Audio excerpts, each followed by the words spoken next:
Assalamualaikum, saya Nazri Kaha. Ini agenda Wani kami rakamkan di satellite studio kami di WTC Kuala Lumpur, World Trade Center Kuala Lumpur.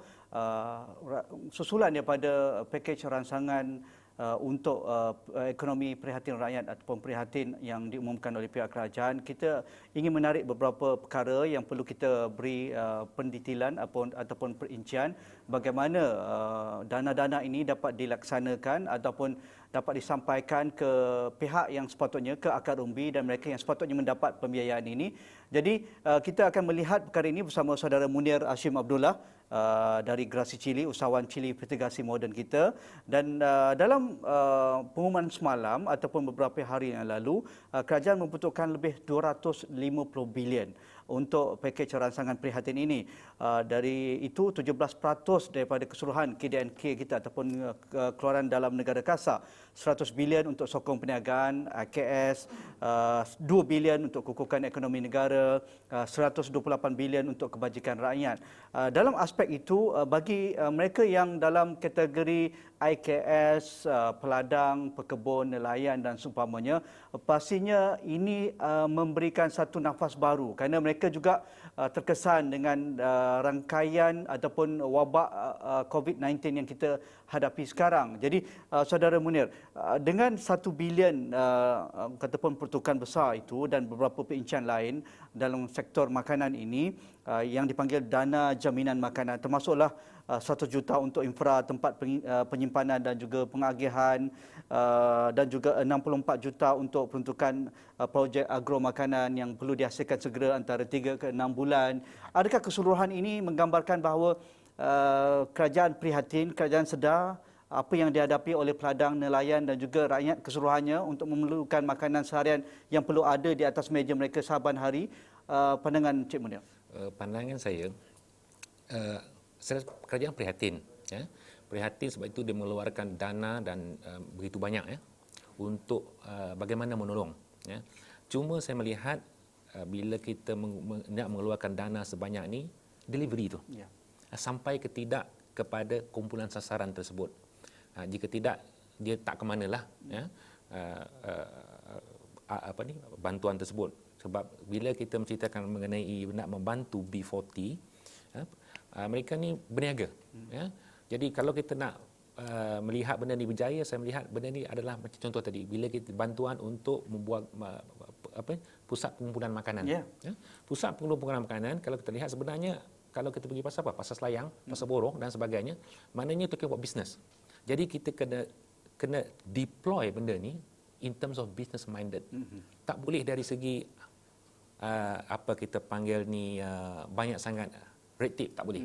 Dan kita kena berniaga ke semua orang, bukan berniaga untuk satu kumpulan saja. Ya, sebagai contohnya bila kita nak membuat cili, kita jual cili kepada semua orang dan kita berusaha dengan semua orang dan kita kena go beyond, bukan hanya satu kelompok saja. Jadi bagi saya, bila kita ada ransangan ini, kita kena fikir dari segi bisnes, bagaimana kita nak melaksanakan dia dan bagaimana menggunakan red tape tersebut. Okay. Dalam keadaan krisis sekarang, apabila kita berhadapan dengan COVID-19, wabak yang melanda negara bukan hanya Malaysia tetapi seluruh dunia. Satu pakej ransangan, satu bisnes sudah pun ada gangguan dengan begitu mendadak sekali. Apatah lagi sebelum ini pun kita masih melihat bahawa prospek ekonomi tidak menentu dan juga petani, peniaga kita dan juga kelompok B40 kita ada kesan-kesan yang kita hadapi sebelum ini. Dan apatah lagi selepas ini, mungkin selepas 6 bulan, 12 bulan akan datang, ekonomi tidak akan sama seperti biasa. New norms akan berlaku. Jadi bagaimana semua ini dapat kita gabungkan supaya kita ada tahap resilient ataupun daya tahan yang baik bagi semua sektor, terutamanya para petani kita, peladang kita. Dalam masa yang sama, kita perlu juga akui bahawa pakej ransangan kita dahulukan untuk menyelamatkan nyawa dahulu. Barulah IKS, PKS, peniaga kita akan hidup. Cik Munir. Saya rasakan sebab kita kena ingat dalam setiap perniagaan ni, dia memerlukan masa. Ya. Dia bukan esok kita buka, lusa terus ramai orang pergi ke kedai. Ataupun bila kita berladang, tak semestinya bila kita tanam sayur, sebulan dia keluar. Jadi kita dua kat sini. Satu, kita kena kengkang penyakit ni. Mana yang sangat tu kena Ini ada. prioriti dahulu. Ini prioriti. Ya, apa-apa penyakit ni selesaikan dulu. Pada yang sama, kita kena gunakan IT, gunakan teknologi. Bagaimana kita nak berdagang secara online. Mungkin tak payah keluar office, mungkin tak payah sewa office, mungkin duduk kat rumah. Ladang, mungkin tak perlu pergi ladang.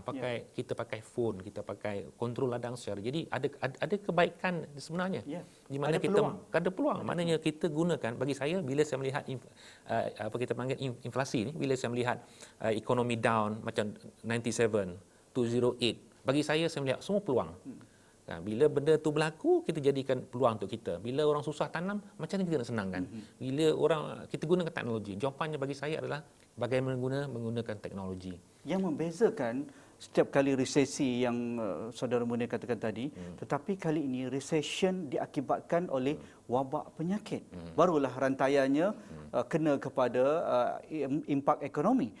Apa yang membezakan? Yang wabak yang kita tidak tahu siapa yang akan dijangkiti selepas ini. Ini virus yang tidak ada vaksin lagi, Cik Munir. Ya, sebab itu ia memang berbeza dengan sebelum ni. Ini disebabkan oleh viral. Tapi kita tak boleh berhenti menunggu sampai penyakit ni tidak ada. Tak ada jawapan dia. Mungkin esok mungkin ada lagi, mungkin graf tu bagi saya menganggap yang paling teruk. Maknanya mungkin graf tu akan makin naik. Mungkin 6 bulan tak boleh lagi kita buka kedai. Jadi apa planning kita sekarang ni? Jadi bagi saya kalau 1 bilion ni cukup, mungkin tak cukup. Mungkin tak cukup. Kan mungkin kita kena 3 bulan di rumah. Maknanya nak ada duit 8,000 pun tak boleh spend, tak ke mana juga. Macam mana dapat, katakan saya ada 1,006, makan 3 kali juga. Dapat 3,000 pun makan 3 kali juga. Nak beli baju tak boleh. Sebab siapa nak jual? Sebab kain dah terstart di Port Klang. Kontena penuh di Port Klang, tak boleh keluar. Jadi barang-barang import semua tak ada. Kain tak masuk, nak buat gift tak ada. Jadi ekonomi tu tak berjalan. Selagi kapal tu tak boleh nak hantar. Jadi banyaknya benda yang berlaku kat situ menyebabkan kita tak boleh supply. Tetapi dalam kita agriculture ni, kelebihan adalah kita kena makan. Orang makan. Sebab tak ada lagi kita jumpa nasi lemak kalau tak ada cili, orang kata nasi apa ni? Ataupun apa ni, ayam cili padi. Anak kena juga ada cili. Jadi ke mana kita pergi kena ada cili juga. Jadi bagi saya sektor pertanian ini memang kena ada. Memang kena buat. Jadi kita gunakan apa yang keperluan asas kita. Kita gunakan yang tu. Jadi saya kata, jadi kalau kita nak menyelesaikan 1 bilion ni kepada petani, fokus kepada benda yang kita perlukan dulu. Apa peluang lagi yang perlu kita gunakan dalam waktu krisis COVID-19 ini bagi petani seperti Cik Munir? Bagi saya banyak menggunakan teknologi. Saya jarang pergi ke ladang, saya guna monitor. Kita guna kamera, kita guna communication, kurangkan ni. Lepas tu kurangkan kerja kita, kurangkan dari segi apa kita kata manpower kita bila dia dah berjalan. Jadi kita kena gunakan banyak dari situ. Lepas tu knowledge lah kita kena ada. Maknanya macam saya kata, ilmu ni kita boleh belajar. Maknanya mungkin inilah masa untuk kita membuat, kita panggil farming dalam building. Apa kita panggil ni, tanam tomato dalam rumah. Vertical farming ke. Jadi mungkin ini kita dipaksa buat macam tu. Jadi mungkin kita terpaksa pergi pada organik. Sebab kita tak ada baja dari luar dah. Dulu sekarang kita import baja dari luar. Suka mewah kita import. Habis kita sekarang ni negara yang kita hantar pun dah dia tak ada ekspor. Jadi kita sekarang terpaksa bergantung dengan baja kita sendiri. Maknanya kita kena buat baja organik. Jadi peluang kat situ. Okey, bagi penanam cili dan juga penanam sayur-sayuran, kerana kita tahu juga orang ketika krisis COVID-19 ini ada kawalan pergerakan. Kita tidak tahu adakah wabak ini dapat kita hentikan rantaiannya menjelang kita selesai 4 minggu MCO ni, ataupun kita perlu lagi tambahan 2 minggu akan datang. Jadi pastinya permintaan tidak sama ketika kita bebas tanpa MCO ataupun arahan kawalan pergerakan ini. Pastinya terjejas pendapatan peladang kita di ladang sana ataupun di bawah sana. Pada ketika ini berapa harga ladang dan berapa harga pasaran, dan mungkin akan kita lihat pasaran akan menurunkan harga dengan lambakan yang besar. Dia pasaran harga ni tak lari daripada formula asalnya. Ada demand. Kalau tak ada supply, ni tinggilah harga dia. Tak ada demand, supply banyak. Jadi harga selalu bergantung kepada itu. Tetapi sebabkan virus ni dia lain pula. Dia bukan sebab tak ada Demand. Tak ada demand ada. Tak ada supply. Bukan barang tak ada, sebab tak sampai ke situ. Logistiknya tak ada. Lepas tu Semua dihadkan. dihadkan. Jadi benda ni saya rasa tidak dilepas dalam seminggu. Mungkin bila kita nak supply, kita tengok dari segi cara. Mungkin kena pakai apa kita panggil panda contohnya. Dah cost incurred kat situ dah. Mungkin dulu guna lori, dah lori kalau rosak macam sekarang ni. Siapa petani lori dia rosak, dah tak boleh hantar apa-apa. Ke bengkel. Workshop tutup. Jadi kena, saya cerita pasal rangkaian tadi itulah. Rantaian petani ni bukan setakat baja. Workshop pun dia guna, petrol pun dia pakai dan segala. Itu perlukan. Jadi kalau benda tu terhad, harga akan naik.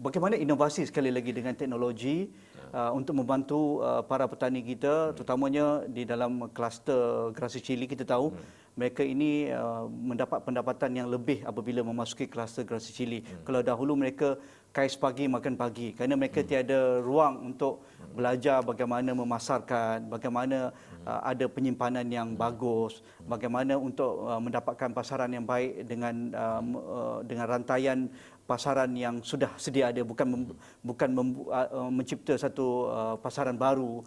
Bagaimana kita lihat mereka dapat survive dalam waktu krisis ini? Bagi saya benda ni dah daripada pengalaman. Bagi saya pengalaman daripada berapa lama dah kita berniaga, kita akan nampak sebenarnya. Kita ni kalau kita berniaga, bertani ataupun agropreneur ni, kita bergerak seorang, kita tak akan pergi jauh. Sebab kita tak ada pool of strength kat situ. Jadi gerasi cilik kita bergerak secara kumpulan. Maknanya kita ada satu harga dan kita share the market. Dan kita tahu market ni siapa punya dan siapa akan beli, dan kita supply ke satu tempat, kita satu harga. Kalau harga jatuh, kita akan top up. Kita tak minta kerajaan top up sebab kita berdagang. Kita berniaga dan kita kena jaga. Waktu ada penurunan. Contohnya di Sarawak bila harga turun sampai ke RM3.50, gerasi cili masih lagi membeli harga RM5 dan RM5.50. Maksudnya gerasi cili top up RM2. Top up. Kita top up. Di mana kita dapat RM2 itu? Sebab masa harga tinggi, kita akan buat simpanan sedikit. Dan bila harga naik itu dipersetujui oleh ahli. Ya, memang ahli kita tahu. Sebab itu bila harga di RM10, contoh RM12 di pasaran, kita jual, kita beli dengan dia RM10. Dia tahu. Bila masa hari susah nanti, kita akan cover. Jadi itu sangat penting. Kalau petani ni bergerak sendiri-sendiri, contoh dia tanam 1,000 seorang-seorang, dia akan bergantung dengan pasaran. Bila jatuh harga dia, maka jatuhlah. Bila sampai kepada harga yang dia tak mampu lagi survive, dia akan cuba jual kepada farmer pula. Tapi farmer pula kena ada kontrak. Jadi dia pun kena tahu juga, tidak boleh bila dah terdesak baru nak pergi kepada farmer. Jadi kalau nak kontrak dengan farmer, kena daripada awal.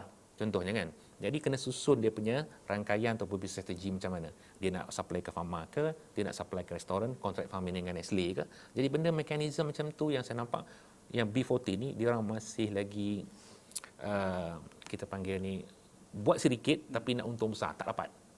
Tak boleh. Ya? Sukar. Jadi bagi saya kalau dikelompokkan sekali, kita buat ramai-ramai dan kita tahu kita nak profit berapa. Saya sebulan saya nak profit 35%, 40% contoh. Jadi kita buat 40%. Kita lupakan berapa orang di sana dapat untung sebab itu hak dia. Sebab itu dari segi macam contohnya logistik. Kadang-kadang orang kata kita biasanya petani dia tak suka orang tengah. Dia kata kalau orang tengah ni makan portion besar. Tapi nak tak nak juga kita kena lalu orang tengah. Kenapa? Kita tak ada lori. Orang tengah dia tu. Lori tu orang tengah tu. Itu cost. Itu cost dia. Dia pula call room. Dia call room. Pemborong ada call room. Lori tak ada, saya pun tak ada. Kita itu simpan tempat dia. Kos lagi 20 sen. Bila sampai kepada end supermarket ni, harga dia akan tinggi. Jadi benda macam ni bagi saya sangat penting untuk yang mikro ni, tak kisahlah bila kan. Mereka mesti tahu bahawa costing ni dia kena tahu berapa profit dia. Kalau dia nak besar lagi, buat skala besar. Dan kena menjadi agropreneur, bukan petani. Ada beza petani dengan agropreneur. Petani lain. agropreneur lain. Ya, sama dengan kita beri cerita soal entrepreneur dengan businessman. Ya. Orang bisnes tak sama dengan entrepreneur. Ya. Jadi kalau agropreneur, dia kena menjadi agropreneur. Okey, dalam keadaan krisis, banyak industri terpaksa melakukan anjakan dalam production ataupun pengeluaran mereka. Kalau syarikat dahulu, mereka banyak sekali menjual ataupun memproses ataupun mengeluarkan fabrik. Tetapi dalam keadaan sekarang, fabrik tidak ada jualan kerana orang tidak berbelanja di supermarket ataupun di hypermarket ataupun di pasaraya ataupun di butik-butik. Mereka membeli, mungkin membeli masih lagi melalui dalam talian, tetapi mungkin jumlahnya berbeza berbanding dahulu. Walau apa pun acara yang akan datang seperti hari raya ke perayaan dan sebagainya. Mereka terpaksa mengolah production mereka kepada mengeluarkan bahan-bahan berkaitan dengan keperluan perubatan, misalnya protection equipment dan sebagainya. Itu satu inovasi dan kebanyakan kilang-kilang itu sudah lakukan perkara demikian di China, di Eropah dan sebagainya. Begitu juga dengan pertanian kita. Kerana apabila kita terpaksa mengeluarkan sendiri tanaman-tanaman kerana kita tidak dapat mengimport kerana setiap negara ada had untuk dieksport dan sebagainya, wajarkah petani kita melakukan inovasi? Selain daripada mereka menanam cili, mungkin cili mendapat harga yang masih baik, tetapi pasaran seperti sayuran lain yang perlu ada di pasaran seperti timun, petola dan seumpamanya, wajar juga mereka pertimbangkan. Apa pandangan Cik Munir? Ya, dalam keadaan ekonomi kita sekarang ni, ya, selepas COVID-19 ni, banyak negara yang kita target dulu sebagai pembeli. Contohnya Saudi, London dan negara-negara kaya ni. Sekarang lagi bukan lagi pasaran kita. Ya. Jadi kita kena ubah.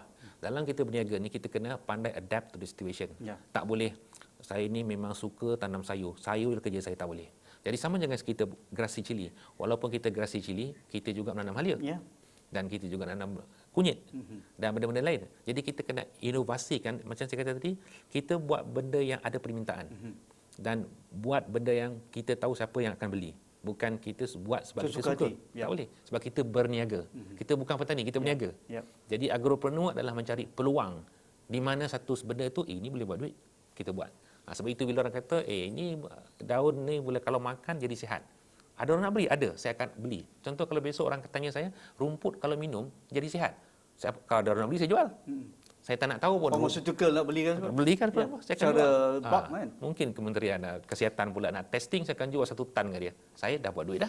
Ya. Tapi bagi mereka yang masih berfikir-fikir, iya ke, betul ke, boleh ke, ni akan tertinggal. Ya.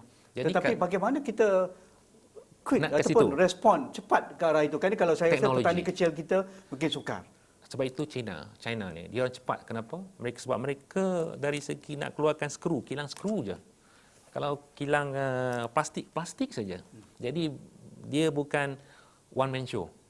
Dia maknanya dia terlalu sangat spesifik. Dia orang ada semua rantaian dia. Kalau nak buat pen ni dia dah tahu dah. Siapa supply ni, siapa ketah dia orang lain.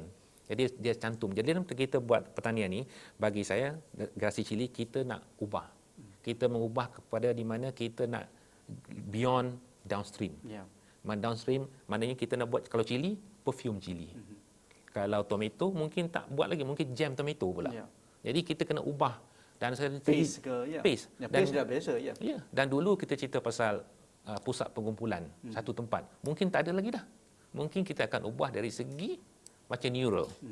Kan? Maknanya neural kita dah tahu dah. 10 kilo ni tak sampai muka ladang. Sekitar tu dah tahu dah. Siapa yang akan ambil. Jadi benda kita pakai neural network contohnya kan. Jadi cuma kita tidak apply kepada pertanian. Ya, jadi itu yang kita selalu fikir dan kita nak buat.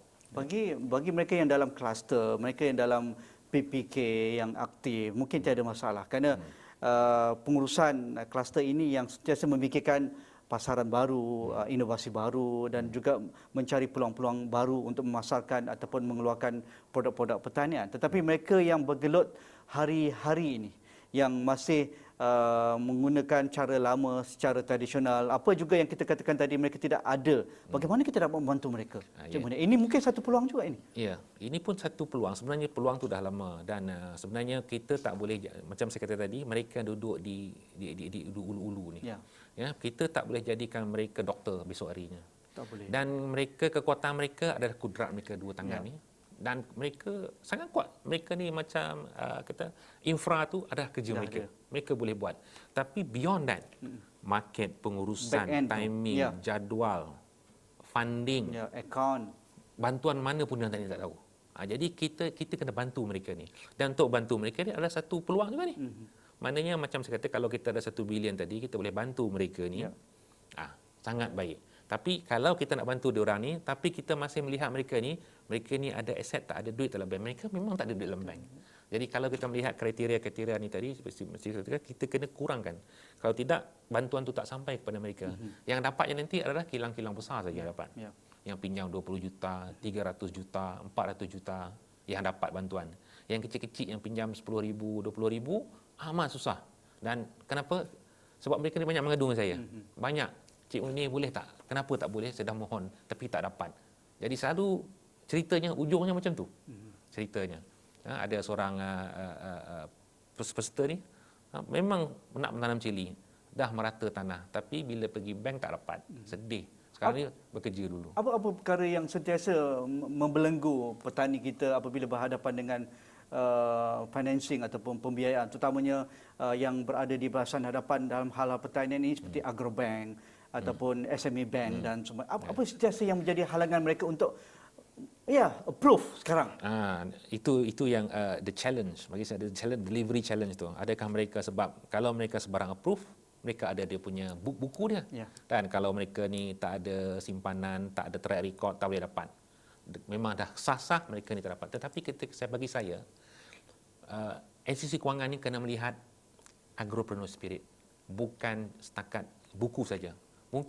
Mungkin rekod dia tak cantik, mungkin sebab kita kena ingat kadang-kadang agropreneur ni dia buat cash transaction.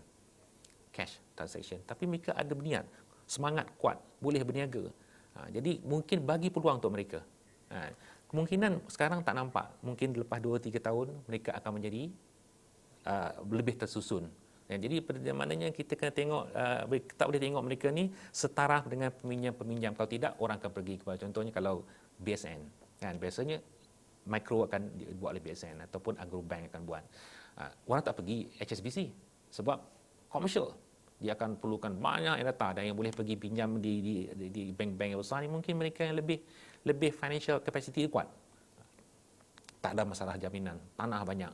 Tapi yang B40 ni terlalu berlainan. Pastinya usahawan agro ataupun agropreneur memerlukan kecairan yang besar dalam modal mereka, apatah lagi dalam waktu krisis. Mungkin mereka akan terus terkesan sama ada mereka boleh survive, tapi saya rasa industri makanan akan terus menjadi satu industri tumpuan dalam apapun situasinya, pertama. Yang keduanya, selepas ini mungkin ramai akan menyertai bidang ini kerana keadaan ekonomi sudah pun berubah.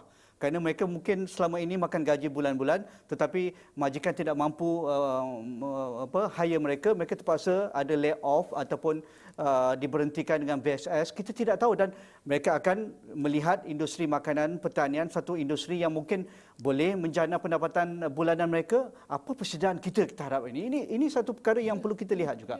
Bagi saya ini satu peluang satu peluang sebenarnya, dan juga satu penyelesaian sebenarnya. Ramai yang ke sana yang risau. Habis ini saya kena buang kerja. Oil and gas kita tidak tahu, services kita tidak tahu, jadi perbankan kita tidak tahu. Jadi bagi saya dah buat macam-macam bisnes sebelum ni, dari IT, civilian, security sampai kepada pertanian. Dan bagi saya antara semua perniagaan ni, saya nampak pertanian ni banyak peluang.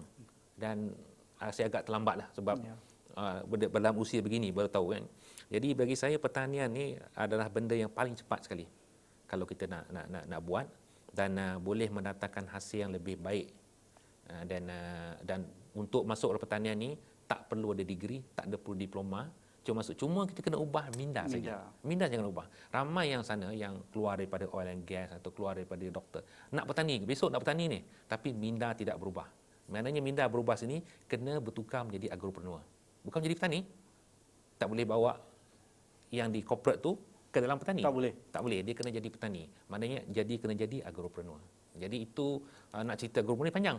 Bagaimana? Sebab itu bila ada kursus saya 1 hari, setengah hari saya akan brainwash.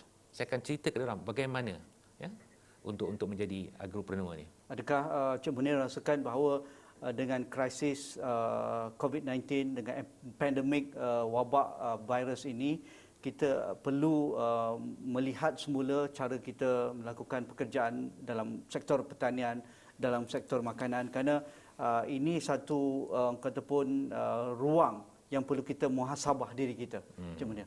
Ya. Bagi saya memang kita kena lihat di mana kita silap dan bagaimana kita perbaiki dan kurangkan menyalahkan orang lain. Ya. Ya. Jadi bagi saya kita tengok di mana silapnya dan apa yang kita nak perbaiki dalam kita punya kehidupan ni. Keluarga kita apa kita nak buat? Bagaimana kita nak betulkan business journey kita ni. Kan dulu masalah gini, sekarang ni macam ni.